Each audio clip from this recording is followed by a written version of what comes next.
Hi there, good afternoon. I am not going to say where I am right now, but if you are curious, then feel free to subscribe if you aren't already, and you will be finding out in my next videos that I will be posting soon. So this video is out of order because I wanted to record this new introduction to it.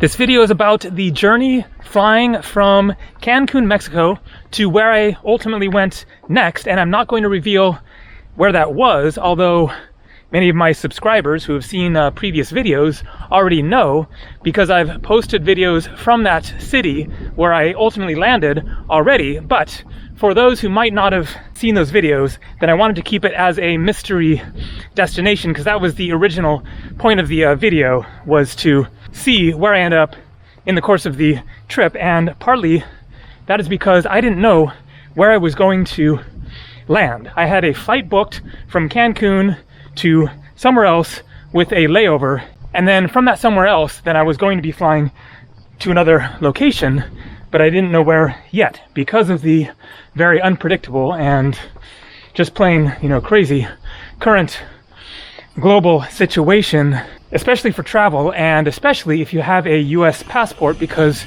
currently there are very, very few places that Americans can travel.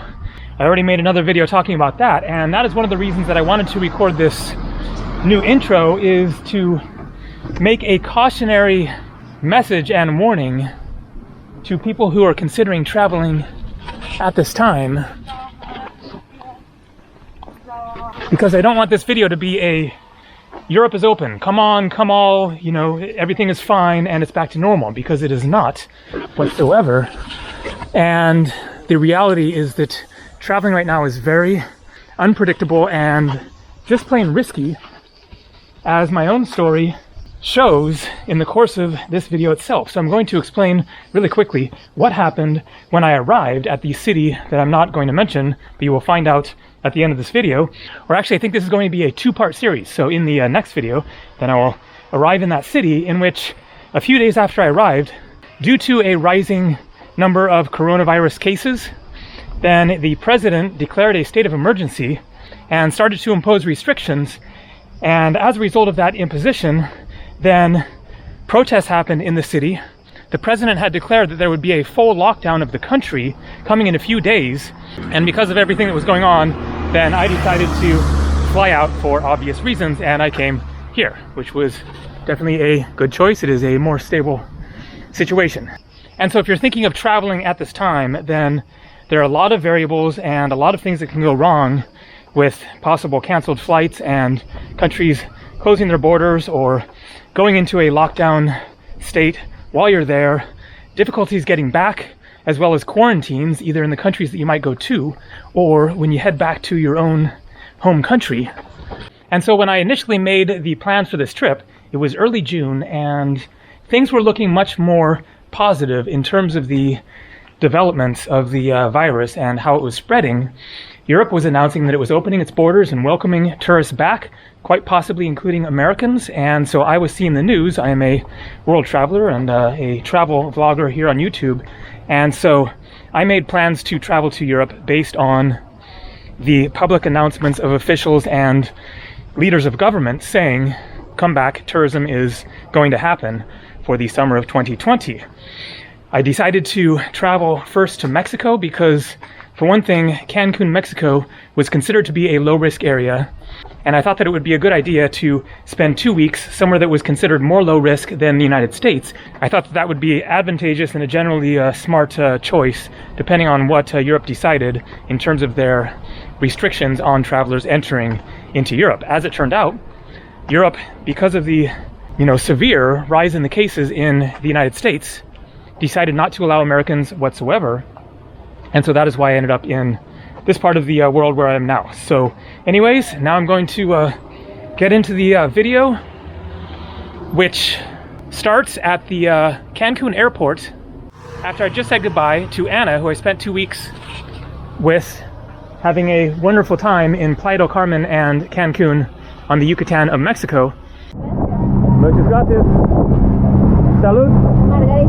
Margarita. And I'm there waiting for my flight to another city, and then to another city, and then to another city. So let's get started with the journey over an ocean, flying during the pandemic to a mystery location. Here we go.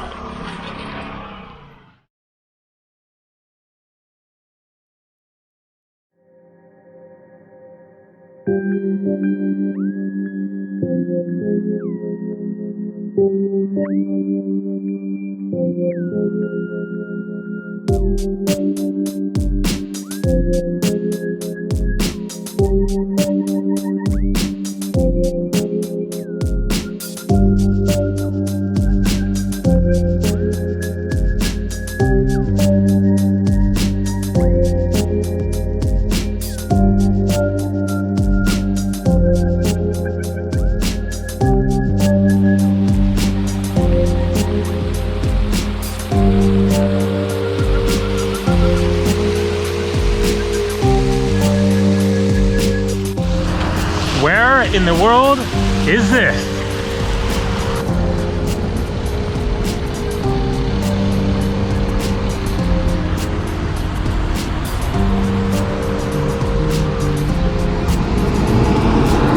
You'll be finding out soon.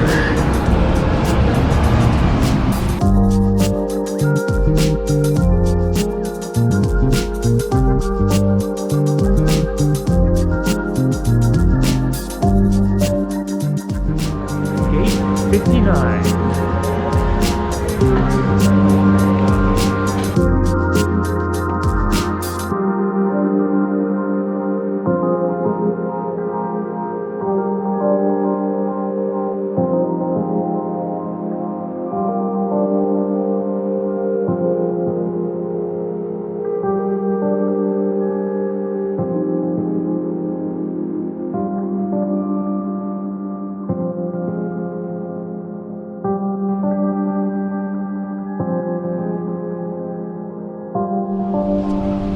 Welcome to Miami, not my final destination though. I'll be here for the next like 3.5 hours. Connecting flights, and look at how quiet it is around here. Pretty weird. There we go. The world in the grips of a crazy crisis.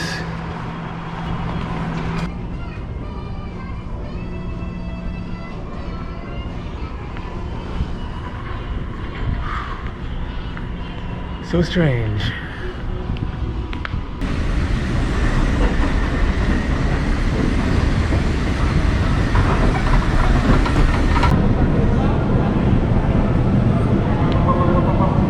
So my flight leaves in 3 hours, so I've got some time to kill. Fortunately, it is looking like it is going to be on time, so I'm going to try to find maybe a pub sort of a place and grab a pint or something like that. Let's look around, a little more lively in here at least.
worries. Can I get you guys who haven't filled out your forms, just come into this area. Please leave that exit entrance point, please. I am in France. Go into this area over here, please. Before the baggage. You have to take the baggage.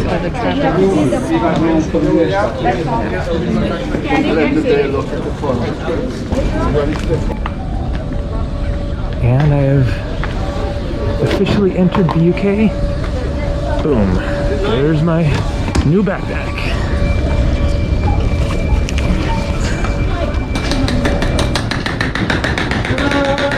Alright, so I am at London Heathrow Airport. Express train to London. However, I'm not actually going here. I'm going somewhere else. And I don't know where yet. I'm going to be checking available flights out of London Heathrow and also trying to figure out where I can actually go with a US passport.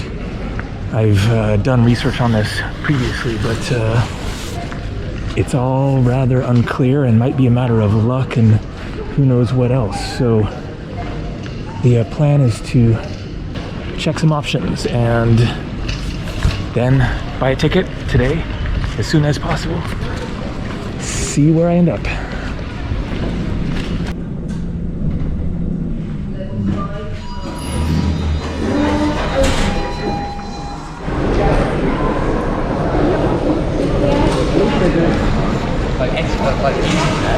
That is Ladakh, India, and so I've been researching my various options here for places that I can go, and some of them are, first of all, the UK is opening up. There is a 14-day quarantine period, and I definitely want to avoid that, so I don't plan to travel around England. But other countries that are open right now are Serbia, North Macedonia, Montenegro, I think. And so I was just talking with a guy, an American guy that was over at the Iceland Air desk right there, and I overheard him saying that he was an American citizen, and I guess he has a flight to Iceland tomorrow or was thinking of booking it, but he was trying to ask the guy, can he actually get into Iceland tomorrow? And he didn't get an answer, so the rules are not even determined yet for tomorrow, July 1st. Today is June 30th. As to whether Americans will be allowed into Europe, because Europe is opening up to international travelers, non-Europeans, tomorrow. But Americans, it sounds like, are not going to be allowed to enter Europe. But the rules are very super blurry and kind of undetermined, with like possible exceptions. Like, does it matter? I was just in Mexico for 2 weeks, so with a 2-week period in a lower risk area, would that then allow me to be able to come into Europe? And so that is not clear.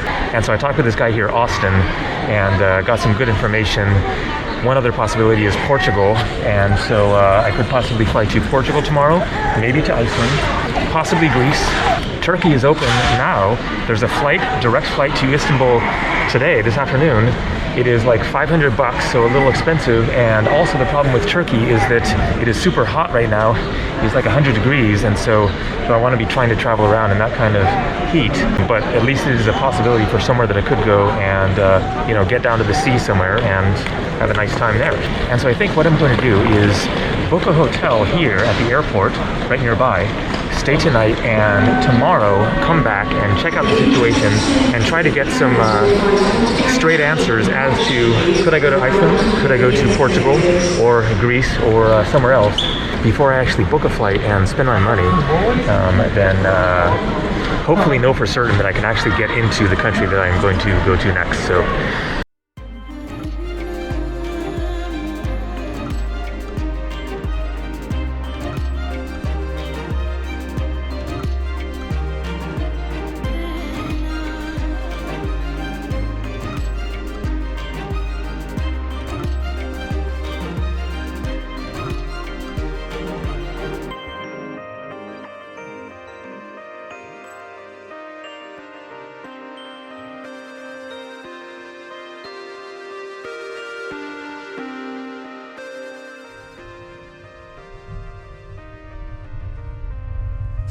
And this is the room, the Ibis Styles something. Near the Heathrow Airport, it is 59 degrees Fahrenheit out there, as you can see. The Uber ride there was more than 20 bucks for a like 5-minute ride. You can see there Heathrow, Terminal 4, Central London, lots of the double-decker buses, and the room here is 100 bucks US and has its own unique style, space selfie. Nice and clean. And so I'll be here tonight, and we'll see where I end up tomorrow.